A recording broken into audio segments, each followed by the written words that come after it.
નમસ્કાર મિત્રો, આપણે આજે પ્રકરણ 3 એની થિયરી મેં કમ્પ્લીટ ચલાવી દીધી છે બધી. સાથે સાથે એમાં આવતા કેટલાક જીનીટના પ્રશ્નો પણ મેં એની અંદર ચર્ચા કરી છે. એ સિવાય પણ વિશિષ્ટ પ્રકારના કેટલાક પ્રશ્નો છે જીનીટના, એ તમારે તૈયાર કરવા પડશે. અને એના માટે આજે આપણે પહેલો ભાગ લઈએ છીએ જીનીટનો. તો મિત્રો, પહેલો પ્રશ્ન છે, હાઇડ્રોજનના કયા સમસ્થાનિકને ડેલ્ટા એચઆઈ વધુ? મિત્રો, ડેલ્ટા એચઆઈ નો અર્થ થાય આયનીકરણ એન્થાલ્પી. એને કહીશું આયનીકરણ એન્થાલ્પી. આયનીકરણ એન્થાલ્પી એટલે ઇલેક્ટ્રોન ગુમાવવા માટે આપવી પડતી ઉર્જા. આપવી પડતી ઉર્જા. તો કેન્દ્ર અને બાહ્ય ઇલેક્ટ્રોન વચ્ચે આકર્ષણ છે. આમ આ ઇલેક્ટ્રોનને દૂર કરવા માટે આ આકર્ષણ બળ ઘટાડવું પડે, અને ઘટાડવા માટે આપણે એની ઉપર ઉર્જા આપવી પડે. એ ઉર્જાને કહેવાય આયનીકરણ ઉર્જા. કેન્દ્રનો ધન વીજભાર એ તેના પ્રોટોનને આભારી છે. જ્યારે કેન્દ્રની અંદર ન્યુટ્રોન જે છે એ ન્યુટ્રોન તો વિદ્યુતીય તટસ્થ છે. કેન્દ્રમાં બે જ કણ, પ્રોટોન અને ન્યુટ્રોન. બાહ્ય કક્ષાનો ઇલેક્ટ્રોન માત્ર પ્રોટોન વડે જ આકર્ષાય છે. આમ હાઇડ્રોજનનો સમસ્થાનિક પહેલો લઈએ પ્રોટિયમ, જેને આપણે પ્રોટિયમ કહીએ છીએ, H11. તો H1N1 ની અંદર પ્રોટોન પણ એક છે અને મિત્રો એની અંદર ઇલેક્ટ્રોન પણ એક છે. જ્યારે ન્યુટ્રોન તો શૂન્ય છે. બીજો સમસ્થાનિક લઈએ હાઇડ્રોજન 12, એને ડ્યુટેરિયમ પણ કહેવામાં આવે. ડ્યુટેરિયમ, એ ડ્યુટેરિયમ ની અંદર પ્રોટોન એક છે, ઇલેક્ટ્રોન પણ એક છે, પણ ન્યુટ્રોન એક છે. આ ઉપરાંત ટ્રિટિયમ લઈએ 13, તેમાં પ્રોટોન એક છે, ઇલેક્ટ્રોન એક છે, પણ ન્યુટ્રોનની સંખ્યા 2 છે. આયનીકરણ એન્થાલ્પી એટલે ઇલેક્ટ્રોન ગુમાવવા માટે આપવી પડતી ઉર્જા. આ ઇલેક્ટ્રોન ઉપર કેન્દ્રનું આકર્ષણ બળ હોય, માત્ર પ્રોટોનનું જ આકર્ષણ બળ હોય, ન્યુટ્રોનનું આકર્ષણ બળ ન હોય. મિત્રો, અહીંયા પ્રોટોનની સંખ્યા અને ઇલેક્ટ્રોનની સંખ્યા દરેક સમસ્થાનિકમાં સમાન છે. તેથી દરેક સમસ્થાનિકમાં આકર્ષણ બળ સમાન છે. ઇલેક્ટ્રોન પર આકર્ષણ બળ સમાન છે. તેથી ઇલેક્ટ્રોન દૂર કરવા માટે સમાન ઉર્જા આપવી પડે. માટે મિત્રો, આ ત્રણે ત્રણ સમસ્થાનિકોની આયનીકરણ એન્થાલ્પી સમાન હશે. એટલે કે મિત્રો ડી વિકલ્પ આવશે. બરાબર સમજી લો. સિમ્પલ એમસીક્યુ છે બધા, પણ જો તમારો કોન્સેપ્ટ ક્લિયર હોય તો તમે સરળતાથી સમજી શકો છો. આમ સમસ્થાનિકોમાં દરેક સમસ્થાનિક તમે લો, એની ડેલ્ટા એચઆઈ સમાન જ હોય. તમે ઓક્સિજનનો સમસ્થાનિક લઈએ, ઓક્સિજન 8 16, ઓક્સિજન 8 17, ઓક્સિજન 8 18. આ સમસ્થાનિકો આપણે બીજા પાઠમાં શીખ્યા છે. આ દરેક સમસ્થાનિકમાં જે પ્રોટોન છે એ 8 છે, ઇલેક્ટ્રોન છે એ પણ 8 છે. માટે આ સમસ્થાનિકોની ડેલ્ટા એચઆઈ પણ સમાન છે. માટે એક નિયમ યાદ રાખજો કે કોઈ પણ સમસ્થાનિક તમને આપ્યા હોય, કોઈ પણ તત્વના સમસ્થાનિક અને ડેલ્ટા એચઆઈ સમાન જ લખવાનું. કારણ કે તેમાં પ્રોટોન અને ઇલેક્ટ્રોન સમાન છે. કોઈ પણ સમસ્થાનિકમાં, હાઇડ્રોજનના સમસ્થાનિકમાં પ્રોટોન ઇલેક્ટ્રોન સમાન, ઓક્સિજનના સમસ્થાનિકમાં પ્રોટોન ઇલેક્ટ્રોન સમાન. માટે આકર્ષણ બળ અહીંયા સમાન. તેથી ઇલેક્ટ્રોન દૂર કરવા માટે આપવી પડતી ઉર્જા પણ સમાન, માટે તમામ સમસ્થાનિકોની ડેલ્ટા એચઆઈ સમાન હોય છે. આ સિદ્ધાંત પ્રિન્સિપલ્સ તમે બરાબર યાદ રાખજો મિત્રો, એટલે તમને આના સિવાય બીજા કોઈ પણ એમસીક્યુ પૂછે તો તમને સરળતાથી આવડે. સમસ્થાનિક ઉપરના આવો કોઈ પણ પ્રશ્ન પૂછે તો તમને આવડવો જોઈએ. હવે બીજો પ્રશ્નની ચર્ચા કરીએ મિત્રો, સરળ છે. તે કે બાહ્યતમ ઇલેક્ટ્રોન રચના તમને આપી દીધી છે, એના આધારે આવર્ત કોષ્ટકમાં સ્થાન બતાવવાનું છે. એટલે આવર્ત કોષ્ટકમાં સ્થાન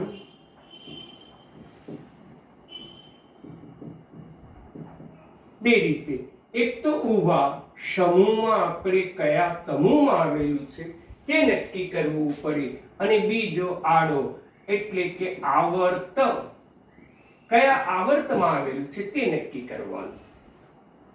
આમ આપેલી ઇલેક્ટ્રોન રચનાને આધારે આવર્ત કે સમૂહ સરળતાથી નક્કી કરી શકાય. તો કયા આવર્તમાં? તો એનો મુખ્ય ક્વોન્ટમ અંક n નક્કી કરે. આપેલું તત્વ કયા આવર્તમાં છે?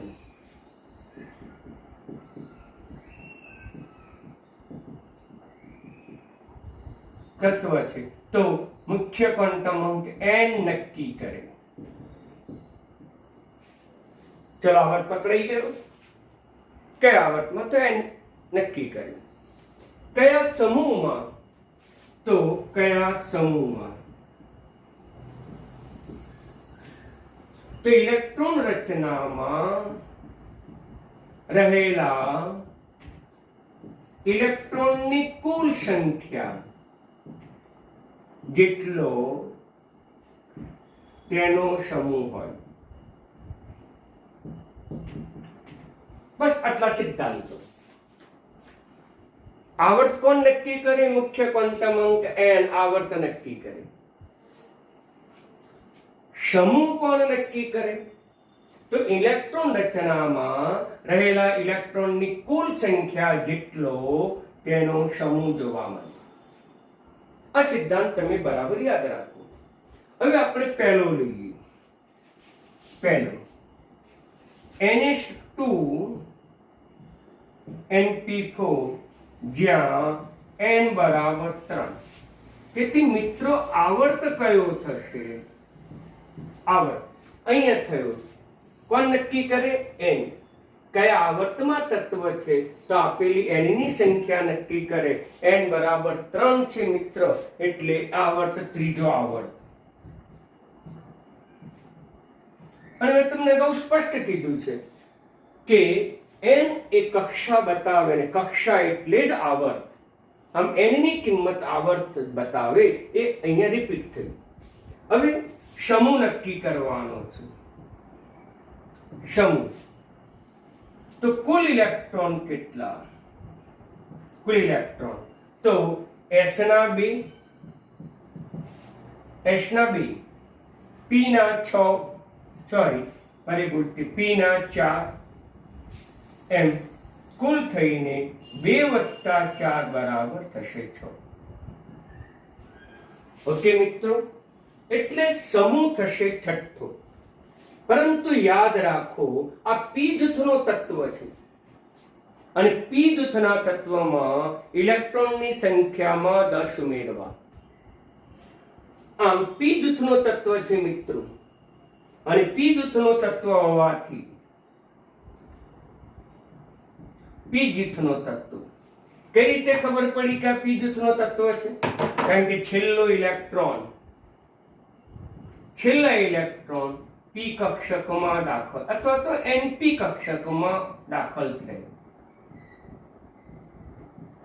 તેથી p જૂથનો તત્વ છે,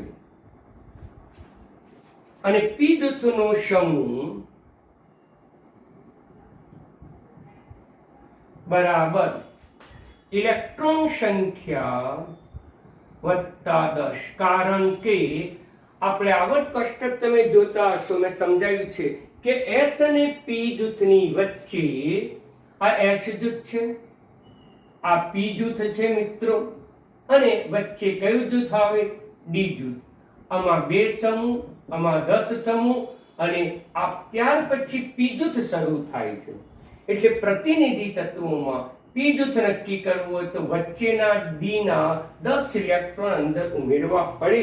એટલે ડી ની અંદર 10 ઉમેરાય છે મિત્રો, એટલે 10 ઉમેરવામાં આવે. અહીંયા થશે 6 + 10 એટલે 16. આમ સમૂહ ક્રમાંક થશે 16 મિત્રો.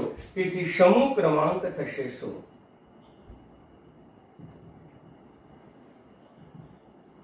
તો અહીં લખો 16 સમૂહ ક્રમાંક. ઓકે મિત્રો, તો આ સમૂહ ક્રમાંક 16 થઈ ગયો. તો આમ સમૂહ ક્રમાંક 16. હવે મિત્રો તત્વ કયો છે નક્કી કરવો હોય તો? તત્વ નક્કી કરવો છે તો n બરાબર તમે 3 મૂકી દો તો 3s2 3p4 3s2 3p4. તો 16મો સમૂહ, ત્રીજો આવર્ત. તો પછી આગળ આપણે ઉલટી ઇલેક્ટ્રોન રચના વિચારીએ તો 1s2 2s2 2p6 3s2 3p4. આમ આ જે ઇલેક્ટ્રોન રચના થઈ, પૂર્ણ ઇલેક્ટ્રોન રચના કરી તો 4 ને 2 6 અને આ 10 એટલે કયું તત્વ થયું? તો કે 16મા સમૂહનું તત્વ થયું. Z બરાબર 16, પરમાણુ ક્રમાંક 16 થયું. તેથી આ સલ્ફર તત્વ છે S16. મિત્રો તમને તત્વ પણ પૂછી શકે આના આધારે. તો આના આધારે જો તમને તત્વ પૂછે તો પણ તમે સરળતાથી નક્કી કરી શકો. બરાબર ધ્યાન આપો. આવર્ત નક્કી કરવો તો સિમ્પલ છે કે તમને જે મુખ્ય ક્વોન્ટમ અંક n આપ્યો છે એ જ આવર્ત છે. અહીંયા મુખ્ય ક્વોન્ટમ અંક 3 છે એટલે ત્રીજા આવર્તનું તત્વ છે. હવે સમૂહ નક્કી કરવો હોય તો ઇલેક્ટ્રોન રચનામાં રહેલા કુલ ઇલેક્ટ્રોનની સંખ્યા એનો સમૂહ બતાવો મિત્રો. તો આની અંદર 4 ને 2 6 એટલે છઠ્ઠો સમૂહ. જો મેન્ડેલિફનો આવર્ત કોષ્ટક હોત તો આપણે 6 એ સમૂહ સીધો કહી શકાય. મેન્ડેલિફે જે આવર્ત કોષ્ટક સમૂહના નંબર આપ્યા રોમન લિપિમાં 6 તો આ 6 એ થયું. પરંતુ આધુનિક આવર્ત કોષ્ટકમાં જો નક્કી કરવો હોય તો જે ઇલેક્ટ્રોન સંખ્યા છે એમાં 10 ઉમેરવી. કોના માટે? માત્ર પી જૂથના તત્વો માટે જ, બીજા કોઈ માટે નહીં. કારણ કે વચ્ચે 10 તત્વો 10 સમૂહ એ ડી જૂથમાં આવી જાય છે માટે. ઓકે, એટલે આ વસ્તુ તમે ઇમ્પોર્ટન્ટ છે, એટલે આ વસ્તુ તમે ધ્યાનમાં રાખજો જેથી કરીને તમે સરળતાથી MCQ સમજી શકો. તો આમ તમને મેં પહેલું જે સમજાયું કે ઇલેક્ટ્રોન રચનાને આધારે તમારે કયા સમૂહમાં છે અને કયા આવર્તમાં છે તે તમે સરળતાથી નક્કી કરી શકો. હવે આપણે લઈએ નંબર બીજો. હવે તત્વ પણ નક્કી કરી શકાય મિત્રો. એની આગળની ઇલેક્ટ્રોન રચના પૂરી કરી નાખો એટલે એમાં 16 ટોટલ ઇલેક્ટ્રોન થયા. પરમાણુ ક્રમાંક Z16 અને 16 કોનો છે? સલ્ફર. માટે આપેલું તત્વ સલ્ફર છે. આમ તત્વો પણ તમને પૂછી શકે મિત્રો, તો તમે સરળતાથી નક્કી કરી શકો. હવે આપણે લઈએ બીજું મિત્રો. અહીંયા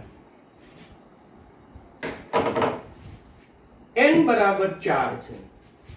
હવે n બરાબર 4 એટલે મિત્રો આવર્ત 4 આડા 4 છે. સમૂહ નક્કી કરવો છે તો ઇલેક્ટ્રોન રચના તમે જુઓ. ઇલેક્ટ્રોન રચના કઈ આપી છે? n-1d 2na. આમ કુલ ઇલેક્ટ્રોન કેટલા? તો ડી ના 2 અને એસ ના પણ 2. આમ કુલ ઇલેક્ટ્રોન ડી માં 2 ગોઠવાયેલા છે અને એસ માં પણ 2 ગોઠવાયેલા છે એટલે કુલ થયા 4. આમ 4 ઇલેક્ટ્રોન થયા. માટે મિત્રો તો તેનો આવર્ત કયો થયો? ચોથો. સમૂહ કયો થયો? તો કે ચોથો. આમ ચોથા આવર્તમાં અને ચોથા સમૂહની અંદર આ ગોઠવાયેલો છે. એટલે આવર્ત ચોથો હોય પહેલો, બીજો, ત્રીજો, ચોથો. આ પહેલો, બીજો, ત્રીજો, ચોથો, આવર્ત ચોથો. સમૂહ કયો? તો કે ચોથો સમૂહ. આ પહેલો સમૂહ, આ બીજો સમૂહ, આ ત્રીજો સમૂહ અને ચોથો સમૂહ. આ ચોથા સમૂહ ચોથા આવર્તમાં આ તત્વ છે અહીંયા આવેલો હોવો જોઈએ મિત્રો. તો એનું સ્થાન આપણે નક્કી કર્યું. આવર્ત 4, સમૂહ પણ 4. હવે તત્વ કયો છે એ પણ નક્કી કરી શકાય મિત્રો. આમાં n બરાબર 4 મૂકી દો. n ની કિંમત 4 મૂકતા અહીંયા મેં 10 ના ઉમેર્યા. કેમ ના ઉમેર્યા? કે ડી જૂથનો તત્વ છે, છેલ્લો ઇલેક્ટ્રોન ડી માં દાખલ. પી કક્ષક નથી અને પી કક્ષક ન હોવાથી પી જૂથનું તત્વ નથી, માટે ઇલેક્ટ્રોનની સંખ્યામાં 10 ના ઉમેર્યા. જ્યારે આમાં પી જૂથનું તત્વ હતું માટે આપણે એમાં 10 ઉમેરવા પડે. એ નિયમ યાદ રાખજો. શા માટે? ફરીથી રિપીટ કરું છું કે પી જૂથની શરૂઆત થાય ત્યારે આગળના ડી જૂથના 10 તત્વો છે, એટલે 10 તત્વો ડીમાં 10 ઇલેક્ટ્રોન સમાય, ડીમાં 10 ઇલેક્ટ્રોન સમાય તો એના ઇલેક્ટ્રોન આપણે ઉમેરવા પડે મિત્રો, એટલે 10 ઉમેરવાનું. એટલે આનો સમૂહ નક્કી કરવો હોય તો ઇલેક્ટ્રોન વત્તા 10 આટલું યાદ રાખો તો તમે સરળતાથી સમૂહ નક્કી કરી શકો મિત્રો. હવે અહીંયા n બરાબર 4 મૂકતા 4 મૂકો એટલે 3d2 4s2.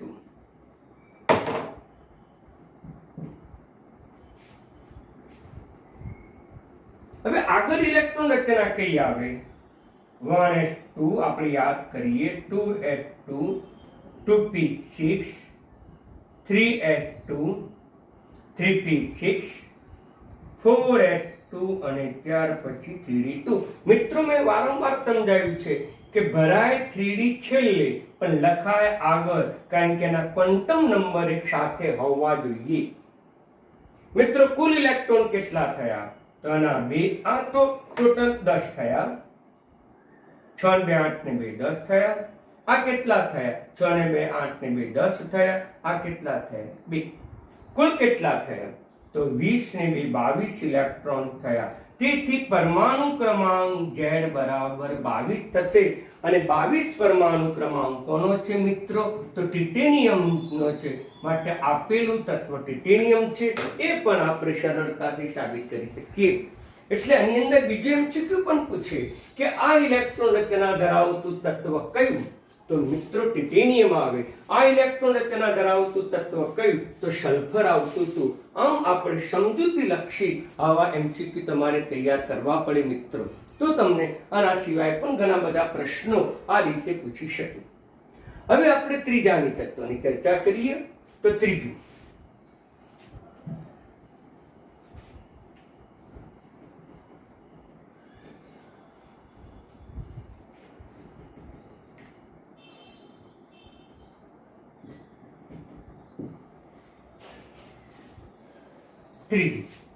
તો પછી ત્રીજામાં n કેટલા આપે છે? 4. તો અહીં n બરાબર 4. તેથી મિત્રો આવર્ત મારી ભૂલ થઈ છે, ત્રીજામાં 6 છે. n બરાબર 6. તેથી આવર્ત છઠ્ઠું. આવર્ત મળી ગયો. હવે સમૂહ નક્કી કરવાના છે. સમૂહ તો ઇલેક્ટ્રોન રચના નક્કી કરો.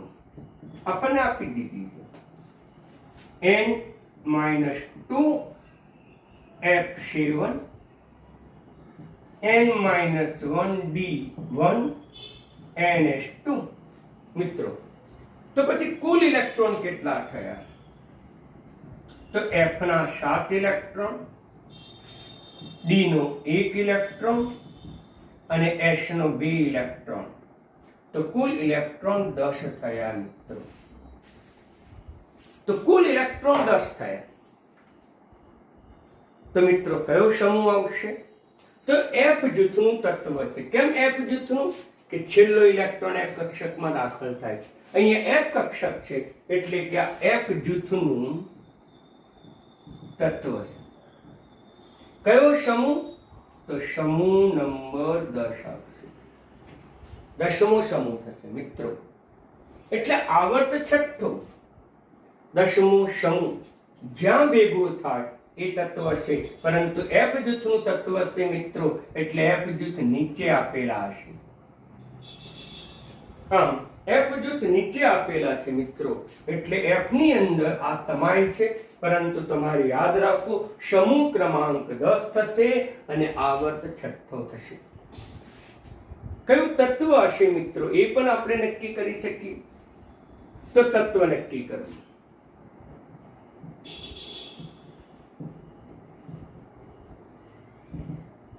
મિત્રો સરળતાથી તત્વ નક્કી કરી શકાય. અહીંયા સમૂહ 10 એમાં n બરાબર આ જે ઇલેક્ટ્રોન રચના છે એમાં n બરાબર 6 મૂકતા આમાં 6 મૂકી દો. તેથી 4f7 6 માંથી જાય તો 5d1 6x2 છેલ્લો આવર્ત છઠ્ઠો છે. આ ઇલેક્ટ્રોન રચના થાય મિત્રો, અને આ ઇલેક્ટ્રોન રચના એ ગેડોલિયમની છે, જીડીની છે. ગેડોલિયમ મિત્રો, તો ગેડોલિયમ તત્વ આવેલું હશે મિત્રો, અને ગેડોલિયમની ઇલેક્ટ્રોન રચના છે આપણે સરળતાથી નક્કી કરી શકીએ. કઈ રીતે નક્કી થાય? તો તમારે શરૂઆતની ઇલેક્ટ્રોન રચના લખવી પડે. 1s2 2s2 2p6 3s2 3p6 4s2 3d10 પછી 4p6 4p6 અને 4p6 પછી આવશે 5s2 5s2 ની આગળ પછી આવશે 4d10 અને 4d10 પછી આવશે 5p6 5p6 પછી આવશે 6s2 6s2 પછી જે આવશે ઇલેક્ટ્રોન એ આવશે 4f7 મિત્રો. તો અહીંયા લખું છું, લખાય. f ની ઇલેક્ટ્રોન રચના ચોક્કસ નથી, લખાય 4f7 અને અહીંયાથી જશે 5d1 મિત્રો. ઓકે, તો કુલ ઇલેક્ટ્રોન કેટલા થશે? તો કુલ ઇલેક્ટ્રોનની સંખ્યા મિત્રો થશે 64. આમ એની કુલ ઇલેક્ટ્રોનની સંખ્યા થશે 64. માટે આ ગેડોલિયમ તત્વ આવશે મિત્રો. એટલે આ એમસીક્યુ થોડો અઘરો પડશે, પરંતુ મેં તમને સરળતાથી સમજાયો. ઇલેક્ટ્રોન રચનાને આધારે આવા સમૂહનું સ્થાન અને આવર્તનું સ્થાન આપણે સરળતાથી નક્કી કરી શકીએ મિત્રો. એટલે તમારે આવા સરળ પ્રશ્નો છે, પણ તમને સમજૂતી લક્ષી છે મિત્રો, ધ્યાન આપજો. એટલે આ પ્રશ્ન તમને એમસીક્યુમાં પૂછે છે કયા આવર્ત કયા સમૂહમાં 4 વિકલ્પ આપે તો આવર્ત અને સમૂહ કયો છે તમે સરળતાથી નક્કી કરી શકો છો મિત્રો. આવર્ત નક્કી કરવો તો એના આધારે નક્કી કરી શકાય. આ ત્રીજો આવર્ત, ચોથો આવર્ત ને છઠ્ઠો આવર્ત. સમૂહ નક્કી કરવો હોય તો ઇલેક્ટ્રોનની કુલ સંખ્યા છે એ કુલ સંખ્યા એ સમૂહનું સ્થાન નક્કી કરે છે. પરંતુ જો p જૂથ હોય તો તેમાં 10 ઉમેરવું એટલું યાદ રાખો મિત્રો, તો સરળ છે. આમ સમૂહનું સ્થાન અને આવર્તનું સ્થાન એવા એમસીક્યુ પૂછે છે. તત્વ તો ભાગ્યે જ પૂછે, પણ એ પૂછે તો ફક્ત sp જૂથના જ કાં તો d જૂથના જ પૂછે, f જૂથનું તત્વ પૂછી શકે નહીં. તો આવો કયું તત્વ છે એ આમાં તમને ન પૂછે, પણ આમાં કદાચ પૂછી શકે મિત્રો. એટલે તૈયાર કરજો. હવે આગળ ત્રીજો પ્રશ્ન જુઓ કે તમને માહિતી આપી દીધી છે મિત્રો. આ માહિતીને આધારે કેટલાક પ્રશ્નોના જવાબ તમારે આપવાના છે. માહિતી આપી દીધી છે, હજી બીજા પ્રશ્નો છે લખું છું, જગ્યાના અભાવે મેં લખ્યા નથી મિત્રો. તો પછી બરાબર ધ્યાનમાં રાખો. પ્રતિક્રિયાત્મકતા, प्रतिक्रियात्मकता यानी कि रासायनिक क्रियाशीलता कोनी વધારે હોય તો એનો આધાર આયનીકરણ એન્થાલ્પી અને ઇલેક્ટ્રોન પ્રાપ્તિ એન્થાલ્પી પર હોય, મિત્રો આના જે એકમો તમને આપી દીધા છે કે જૂલ પ્રતિ મોલ, આ બંનેના એકમ છે કિલો જૂલ પ્રતિ મોલ. મિત્રો ખાલી આ તો તમને MCQ માં યાદ રાખવા માટે કે આયનીકરણ એન્થાલ્પી કે ઇલેક્ટ્રોન પ્રાપ્તિ એન્થાલ્પીનું મૂલ્ય યાદ રાખવાની જરૂર નથી, પરંતુ એનો એકમ કયો, SI એકમ કિલો જૂલ પ્રતિ મોલ. મિત્રો યાદ રાખજો. હવે પ્રતિક્રિયાત્મક એટલે રાસાયણિક ક્રિયાશીલતા કોની વધારે, તો એક તો ડેલ્ટા HI ઉપર આધાર રાખી, ડેલ્ટા HI ઓછી તો રાસાયણિક ક્રિયાશીલતા વધારે. બીજું ઇલેક્ટ્રોન પ્રાપ્તિ એન્થાલ્પી એટલે ડેલ્ટા HEG વધુ ઋણ હોય એટલે ઇલેક્ટ્રોન મેળવવાની વૃત્તિ વધુ હોય. આ બરાબર ધ્યાનમાં રાખો. ડેલ્ટા HI ઓછી એટલે સરળતાથી ઇલેક્ટ્રોન ગુમાવે.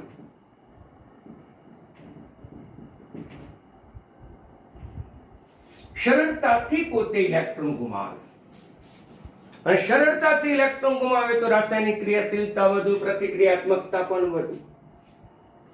અહીંયા ડેલ્ટા H EG વધુ ઋણ, તેથી સરળતાથી,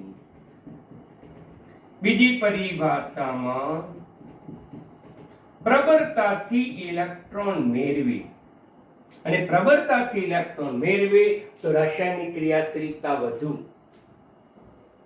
તો પછી એક વસ્તુ આ, બીજી તો કોની ઓછી, પ્રતિક્રિયાત્મકતા કોની ઓછી. આના કરતા વિરુદ્ધ એક ડેલ્ટા HI વધુ, બે ડેલ્ટા HEG એ ઓછી ઋણ, અથવા તો ધન મૂલ્ય એમ પણ કહી શકાય. સમજી લો. આટલી વસ્તુ બરાબર. અહીંયા ધ્યાન આપો તો ડેલ્ટા HEG એનું મૂલ્ય ઋણ પણ હોઈ શકે મિત્રો, અને એનું મૂલ્ય ધન પણ હોઈ શકે. જો વધુ ઋણ હોય તેની ક્રિયાશીલતા વધુ હશે મિત્રો. આ વસ્તુ બરાબર ધ્યાનમાં રાખજો મિત્રો. ઓકે. તો પછી આપણે પહેલો પ્રશ્ન, સૌથી ઓછું પ્રતિક્રિયાત્મક તત્વ કયું મિત્રો? સૌથી ઓછું તો ડેલ્ટા HI વધુ. આમાં શોધી કાઢો ડેલ્ટા HI વધુ કોની છે, તો કે આનું મૂલ્ય ડેલ્ટા HI વધુ છે. જુઓ પછી ડેલ્ટા HEG નું જે મૂલ્ય છે એ ઓછું ઋણ અથવા તો ધન, તો ડેલ્ટા H નું મૂલ્ય ધન આવે છે મિત્રો. જુઓ એટલે આ શરતનું પાલન થાય છે કે ડેલ્ટા HI વધુ છે. સૌથી વધુ જે છે પાંચમું તત્વ છે એની ડેલ્ટા HI તમે જુઓ 2372 કિલો જૂલ પ્રતિ મોલ છે. આ ઉપરાંત ડેલ્ટા HEG નું જે મૂલ્ય છે એ પ્લસ વેલ્યુ છે, અને પ્લસ વેલ્યુ હોય તો પ્રતિક્રિયાત્મકતા ઓછી, એટલે જવાબ આવે પાંચમા નંબરનું તત્વ, એટલે તત્વ નંબર આવશે 5 મિત્રો. આપણો આ આન્સર થશે. એટલે પહેલાનો જો તમારે લેવો હોય તો કયું તત્વ, તો કે પાંચમા નંબરનું તત્વ આવશે. સૌથી વધુ પ્રતિક્રિયાત્મક કયું ચકાસો. કોની ડેલ્ટા HI ઓછી મિત્રો? બરાબર જુઓ, કોની ડેલ્ટા HI ઓછી? તો મિત્રો આમાં જુઓ, આની ડેલ્ટા HI ઓછી છે બીજા નંબરની તરફ, આની ડેલ્ટા HI વધુ છે. આ ઉપરાંત ડેલ્ટા HEG નું મૂલ્ય ઋણ પણ હોવું જોઈએ, તો અહીંયા ઋણ પણ આપેલું છે મિત્રો. અગત્યનું ડેલ્ટા HI અને ડેલ્ટા એચઆઈ ની કિંમત ઓછી. ડેલ્ટા એચઈજી નું મૂલ્ય ઋણ ગમે તે મૂલ્ય હોય, પરંતુ ડેલ્ટા એચઆઈ ઓછી હોવી જોઈએ. માટે આનો જે જવાબ આવશે એ મિત્રો બીજો આવશે. આ નોંધ કરતા જ રહેજો મિત્રો. આટલી નોંધ તમારે અવશ્ય કરવી પડશે, તો જેને કારણે તમને આવા પ્રશ્નો સરળતાથી તમને આવડશે મિત્રો. હવે ત્રીજો પ્રશ્ન પણ આપેલો છે. સૌથી વધુ પ્રતિક્રિયાત્મક ધરાવતી ધાતુ કઈ? નંબર સી વધુ પ્રતિક્રિયાત્મક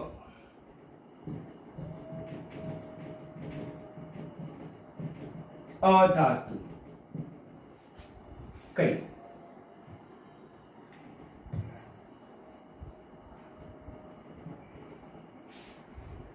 અધાતુ તત્વ કીધું છે મિત્રો, અને અધાતુ હંમેશા ઇલેક્ટ્રોન મેળવે. અધાતુ ઇલેક્ટ્રોન મેળવે. ઇલેક્ટ્રોન મેળવવાની વૃત્તિ વધુ મેળવે, વૃત્તિ વધુ. તેથી ડેલ્ટા એચઈજી નું મૂલ્ય વધુ. મિત્રો શોધી કાઢો આમાં ડેલ્ટા એચઈજી નું મૂલ્ય વધુ ઋણ શામાં છે? અધાતુ તત્વ ઇલેક્ટ્રોન ન ગુમાવે અને મેળવે. ઇલેક્ટ્રોન ગુમાવે તો એન્થાલ્પી લેવું પડે, પણ મેળવે ઇલેક્ટ્રોન પ્રબળતાથી, એટલે ડેલ્ટા એચ નું મૂલ્ય ઋણ. પણ વધુ ઋણ હોય તો તેની ક્રિયાશીલતા વધુ મિત્રો, એટલે વધુ પણ પાછું ઋણ. તો આમાં ડેલ્ટા એચઈજી નું મૂલ્ય વધુ શેમાં છે? તો કે આમાં છે, અને પાછું ઋણ પણ છે મિત્રો, એટલે વધુ ઋણ. એટલે આપણો જે આન્સર આવશે એ આન્સર કયું તત્વ હશે મિત્રો? તો ત્રીજું તત્વ હશે. બરાબર ધ્યાનમાં રાખો.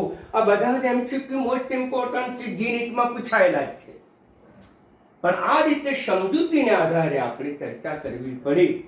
મેં વિકલ્પો નથી આપ્યા, કારણ કે આમાં આપ્યો છે, પરંતુ આપણો જે જગ્યાના અભાવે વિકલ્પો આપ્યા નથી મિત્રો. પણ બધાના જવાબોની સમજૂતી સાથે તમને સમજાવું છું, તમે એની નોંધ કરતા રહેજો મિત્રો. તો પછી અહીંયા કહીશું વધુ પ્રતિક્રિયાત્મક અધાતુ કઈ? તો અધાતુ જે છે ઇલેક્ટ્રોન મેળવે, ડેલ્ટા એચઈજી નું મૂલ્ય વધુ ઋણ, સૌથી વધુ ઋણ આ છે, એટલે મિત્રો ત્રીજો જવાબ આવશે આપણો. તો ત્રીજો. હવે બીજો પણ પ્રશ્ન છે મિત્રો બી, ધ્યાન આપો. તો પછી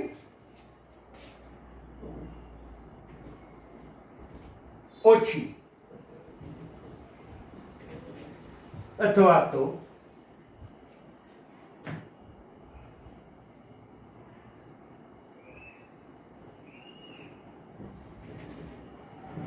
ઓછી પ્રતિક્રિયાત્મક ધાતુ કઈ?